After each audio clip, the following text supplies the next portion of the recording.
Boulder police want more officers, but people without a college degree need not apply, even if they're as accomplished as an Olympic athlete. Several Colorado counties will get chaperones for their primary elections, since several Republican clerks are accused of funny business. You may wonder, why long COVID and concussion? How do those two fit together? Researchers find an easy pivot to studying the effect of long COVID because it's very similar to something they've been looking at for years. And a word about something astonishingly dumb I did today. You get to hear the story because you found us here on Channel 20 for one night only. Next. New stage in the Marshall Fire recovery begins tomorrow. Lutheran Family Services will begin calling families who lost homes to set them up with all kinds of long-term support.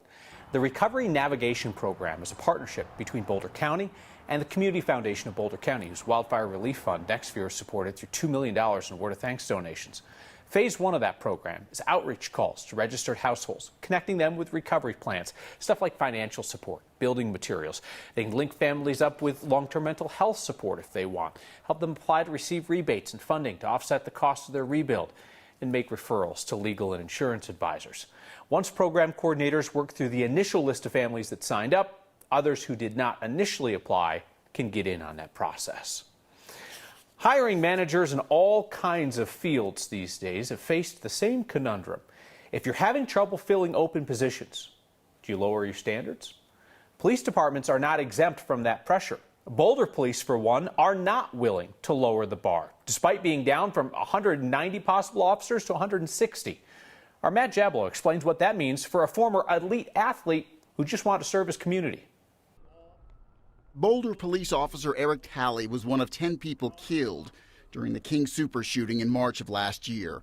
An 11-year veteran of the department, Officer Talley was highly praised and widely admired, and his death was a gut punch to the Boulder community. And I think it was a rude awakening to everyone that we're not immune to anything like that. It was also an inspiration for one Boulder resident. He's put himself on the line to protect people. Lee Troupe was a 3-time Olympic marathon runner from Australia. I ran at the Sydney Olympics in 2000, the Athens Olympics in 2004, and the Beijing Olympics in 2008. He retired from competitive racing in 2014 and now coaches running and organizes races in Boulder, where he lives with his wife and 3 children. I'm a very community-focused person. Troupe says he was so deeply affected by the King Super shooting and so moved by Officer Talley's death that a few months after the shooting, he applied to be a Boulder police officer at the age of 48. I did a lot of research on Officer Talley and realized that he had joined the force at a later age, and it gave me hope that at my age that there's a possibility that I could become a police officer. Troupe's application appeared to be moving along until Boulder police realized he did not have the required 60 hours or 2 years of college credit, or the equivalent in military service. I would have thought being an elite athlete for 20 years shows the greatest contribution that's required with dedication, commitment, honesty, hard work, trustworthiness. It's very hard for me as a police executive to understand why we would not want policing to have some form of formal education. Boulder Police Chief Maris Harold says she would have loved to have Troupe join the department. I think Lee comes on, he probably does a great job, but I just can't make exceptions. Now, more than ever, it's important to have high standards for police officers, including some kind of college education. The important part to me about college or the military is that you are working with people on problems. You are seeing different perspectives, and you are trying to work with people. And that's the skill set that I think that we need. Interestingly, Chief Harold said she does not believe the college credit requirement has hurt the department's recruiting efforts. In fact, she believes it has helped attract candidates who are looking for a department with high standards. Kyle? Which suggests, Matt, that there are other departments with different standards and maybe a place where Troupe could serve his community, if not in Boulder County. For sure. It's really a mixed bag in the metro area. Denver, Aurora, Arapahoe, and Jeffco require no college at all. Lakewood and Arvada, 4 years of college. It's definitely an interesting discussion about what a community wants in a law enforcement officer and what is valuable about a law enforcement officer. All right, Matt, thank you. There's a second county in Colorado that's going to have somebody other than their elected clerk overseeing elections because of shenanigans in search of election rigging. Elbert County joins Mesa County in getting a babysitter for a Republican county clerk who's accused of an election security breach. Clerk Dallas Schroeder in Elbert's accused of taking unauthorized images of his county's voting system's hard drive and giving those copies to 2 attorneys. Democratic Secretary of State Jenna Griswold's appointed Christy Coburn as a supervisor in Elbert County for their primary election June 28th. Griswold's office says Coburn is a professional election administrator who will monitor all election-related decisions in Elbert County. Over in Mesa County, it is a trio of babysitters for their elections. You've got Republican Mesa County Treasurer Sheila Reiner, former Republican Secretary of State Wayne Williams, and the person they're advising, Brandy Bance, for the primary. Bance was appointed as the designated election official for the county because indicted Mesa County Clerk Tina Peters has been removed from her elections role by a judge. Peters is accused of committing felonies for the way that she got into their election servers in an unsuccessful attempt to prove fraud. While Peters gets some paid time off from her election duties, she is running to run Colorado's elections. She's in the Republican primary, vying to face Secretary of State Jenna Griswold in the general election. Peters' breach of voting systems security has made her a hero among conspiracy theorists nationwide. It also powered her to a dominant Republican Assembly win that put her on the top line of the GOP primary ballot. This is the second straight election that Clerk Peters has been ordered to sit it out with pay. Reiner, Williams, and Bance all previously worked together to oversee the 2021 election in Mesa County as well. History, is often best experienced outside the confines of a museum. Nothing against museums, they're lovely. We've told you about the General Maurice Rose statue that will soon watch over Veterans Memorial Park across from the state capitol. It'll look like other bronze statues, with one unique characteristic. Our Marshall Zellinger shows us the 21st century version of a 20th century hero. Monuments can be eye-catching, attracting people from far away. Let's put a little tension on it. Seeing a monument created, Let's take them up. trust me, you can't look away. There's a lot of hands that go onto these. It's pretty crazy of how many people all work on these, from the wax pourers to the guys making the molds. It's just such a process. Gary Cole, he's the welder. Now, how's that side looking? The battle wounds are being mended. Ready? Consider this stitching the statue. Very nice. It's just the beginning hinge is always the hardest one to start, where we weld the first one on. He's 10 feet tall. This is the same statue that started as clay, got sliced into pieces, so Rose could turn bronze. It's just a lot of working it back and forth until we get those right spots, And now those bronze pieces are pieced back together. It's getting hot out here. There is one piece not ready for assembly. When people come to the statue and they are inspired by this amazing creation, they can scan a code right there, a QR code, and that will take them to the website and a detailed biography of General Rose's fascinating life. Dr. Chris Juergens from History Colorado will help create the 21st century addition to the 20th century icon, a QR code that will be placed on the statue to make it interactive. We'll be crafting a couple different biographies and finding some accompanying maps and timelines and photographs to really help tell that story. A story of someone who had his boots on the ground, leading the charge, with stars on his shoulders. When you go to the museum, you expect to be learning something, you expect to be going through the exhibits, but if you're just taking a stroll through a park and suddenly you see this amazing statue and you just are inspired to learn more, I think it just comes at you from a different angle. And to think I was terrified when I was making the mold of my dog's paw. The statue is supposed to be unveiled on Colorado Day, August 1st. Now, you saw a small clay mold in the interview with Dr. Juergens from History Colorado. One of those, there's two, one of them will go on display at Rose Medical Center, as we learned in my previous story, Rose Medical Center, named for a person, not the flower. Yeah. I think it's very cool because people are going to see the statue, they're going to say, who is that? And then they're going to find out. QR code, Google, whatever. Neat stuff. Marshall, thank you. We are getting some feedback tonight that you would like to hear more of my parenting fails. Apparently, my struggles amuse you. This time, though, a father's failure was averted when a little one saved the day. So my daughter, even though preschool is out for the summer, she keeps the approximate waking hours of her rooster. And even though I work nights here at the TV station, I've taken to getting up early on some days with her because it's good one-on-one time. It's also a chance to get some stuff done before the whole house kind of comes alive with activity in the morning. So foolishly this morning, I decided that I was going to fix this ceiling light that was coming loose and hanging down a bit. So while my daughter was eating breakfast, I climbed up on a chair and I unscrewed the light fixture, and I'm kind of holding it out there with one hand. It's attached then just by the live wiring, and I adjust the mounting bracket so it's flush, and And that's when I dropped the mounting screw. It bounced and it rolled off to the far corner of the room, and there's no way for me to hook the light back up to the ceiling to go get it. I couldn't just let the light drop and hang by the wiring, so there I stood like a statue to dumb dad decisions as I pleaded with my 4-year-old between bites to help Daddy out by go finding the screw on the ground and bringing it to me. She preferred to finish her breakfast. My arm holding the light was quickly tiring, and it was clear I was about to pay stupid tax in one form or another. And that is when the sweetest daughter in the world jumped out of her seat and she crawled around on the floor and then climbed back up on the chair and placed the screw in my hand. "What are you doing with the light, Daddy?" she said. It's a good question indeed.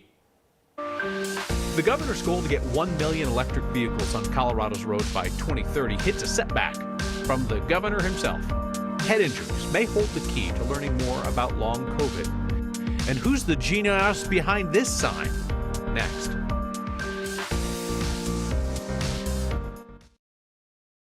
If Democratic Governor Jared Polis wants a chance to meet his stated goal of 1 million electric vehicles on Colorado's roads by 2030, the governor really ought to have a talk with himself, because he just vetoed legislation to encourage more electric vehicles.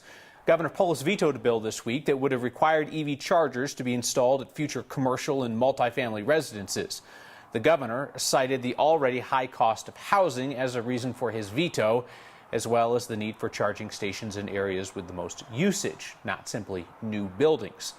The governor has made that 1 million electric vehicle by 2030 pledge a big goal of his administration. According to the Colorado Energy Office, it isn't going great. Colorado currently has 51,000 and change electric vehicles on the road and just more than 4,000 charging stations statewide. Despite the clouds, it was hot, 90 degrees here in Denver. Tonight, I am watching some darker skies off to the east. That's where we do have a chance for a couple of severe thunderstorms that will start to kick up as we look ahead toward later this afternoon through this evening. Most of those just producing some heavy rain, some gusty winds at times. Otherwise, we are going to be monitoring maybe 1 or 2 of those storms, potentially bringing us an isolated thunderstorm, possibly even with some large hail out there. Again, as we look across downtown Denver, you'll notice it's going to be a really quiet night across much of the region. For us, as we look ahead toward the weekend, temperatures start to soar. In fact, we are going to be in the 90s. We have a string of 90-degree days on our hands as we look ahead toward early next week, possibly some record breakers before temperatures cool off. Back to the 80s we go, Kyle, by the middle of next week. That one shot of downtown, Danielle, that was nice. That was soothing. It was nice and calming to just watch that one shot for a while. That's kind of an innovative way to do weather. Hey, splish splash, Parks and Rec in Denver has enough employees to turn on all the water fountains this year. A viewer named Scott reached out to us this morning wondering if the fountains would be on this year. He remembered our story about this time last year when we told you that Parks and Rec was not going to turn on the drinking fountains because they said they didn't have the staff to go around and do it. Parks and Rec maintains 125 fountains in their parks and facilities, both drinking fountains and big decorative fountains. To turn them on, it's not just like one valve somewhere. Somebody has to physically go out and turn each and every one on. Parks and Rec said they didn't have the staff last year. This year they do. So they'll be turning on all the fountains, including the decorative fountains in the city parks. A couple exceptions to that. The historic fountain at Cheeseman Park isn't going to be turned on because its base is deteriorating. And the estimated cost to fix it jumped from $700,000 to $1.5, so they're just going to let it sit. Benedict Fountain in Benedict Park has some internal issues, don't we all? Parks and Rec is worried that it might fall apart if they run the water. And the department's also looking into whether they're going to turn on Pioneer Fountain along Colfax. That's the one that used to have the statue of Kit Carson on top of it until everybody recently realized that Kit Carson was not a great dude. Researchers in Denver looking into the impacts of long COVID have seen this before. There was kind of an epiphany that said, hey, I know those symptoms, and we know those symptoms well in our patients. The intersection of the pandemic and concussions. Next. Researchers at the University of Denver are trying to expand what we know about long COVID based on what we already know about head injuries, concussions. Long COVID is the lasting symptoms that some COVID patients have well after the virus is out of their system. Associate Professor Bradley Davidson and his team explained their research to our photojournalist Corky Scholl. Do you want to take your shoes off for me, please? Thank you. Right now, this is our first study in this. It's our first foray into long COVID. So just your hands on your hips, straight ahead. We noticed that the symptoms that we see in our concussed patients and our concussed participants line up really well with patients who are suffering from long COVID. Here we go. And so we started to ask the question, does the rehabilitation techniques that have been effective for post-concussion syndrome, could those be effective for long COVID? I'll start by having her put the goggles on. Our preliminary results on a handful of participants are supporting our hypothesis, and we're excited to finish the data collection so we can establish that more firmly. But ultimately, right now at this stage, we want to get some treatment on the table that's going to work for these patients. Yeah, we don't have quite as much space as do you, but looks pretty good. My name's Dan Stute, and I'm a physical therapist. It's certainly somewhat exciting to hear that people are starting to look into these things. Slow it down a little bit. So what we've started to do is really think about, okay, so if it's looking the same as post-concussive syndrome, if we start to use similar treatment strategies incorporating balance, eye tracking, we've actually seen great results. It's been similar timeframes to our post-concussive syndrome. Okay. All right. That's always satisfying, to see your work in the laboratory have a clinical outcome and not just be written into an academic paper. Ready, Erica? What would be really nice out of it is if we could find a good solid set of diagnostic tools that we could use for people and learn more about what exactly is causing long haul COVID, and then specifically how we could be better at treating it. Well, thank you for being my test subject today, Erica. You're welcome. CDC estimates somewhere between 1 in 4 and 1 in 5 people who got COVID ended up with long COVID. Brad and his team are still looking for participants for their study. If you're interested in learning more, we have an email where you can reach them. It's in this article on 9news.com. It's a sign that some words are worse than other words if you misspell them on a sign. That and your feedback next.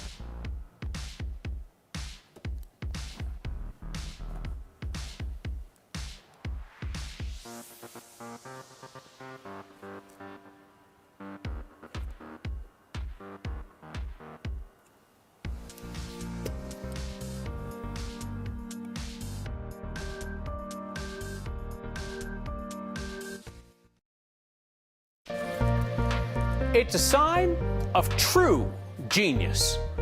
John was going past Vinnie Elementary in Lakewood on Sunday when he noticed the message board outside the school, "Discover your genius." John said he went by a few days later, misspelling was still there. That is in fact a sign of true genius. Send us the signs that make you look twice. Snap a picture and email it to next@9news.com or tweet at us using the hashtag #HeyNext. Ruth wrote in tonight about my words about the adventure that I had at a home repair project with my daughter this morning. Ruth said her first job is dad's assistant for DIY projects. Over the years, she'll learn the names of the tools and how to properly hold a flashlight. Then when she gets her first apartment, you'll gift her her very own set of tools. Ruth said, I missed you. See, now you're trying to get me too. You're not going to get me. You're not going to do that. Maybe you'll get me. Ann writes in to say, I frequently hear you advertising your show as including all perspectives. It would be refreshing to hear the perspective of those who were there in Washington on January 6th who experienced a peaceful march. And with respect, that's not how criminal investigations work. You don't walk up to a shooting scene and say, hey, who had a great day today? We'll see you next time.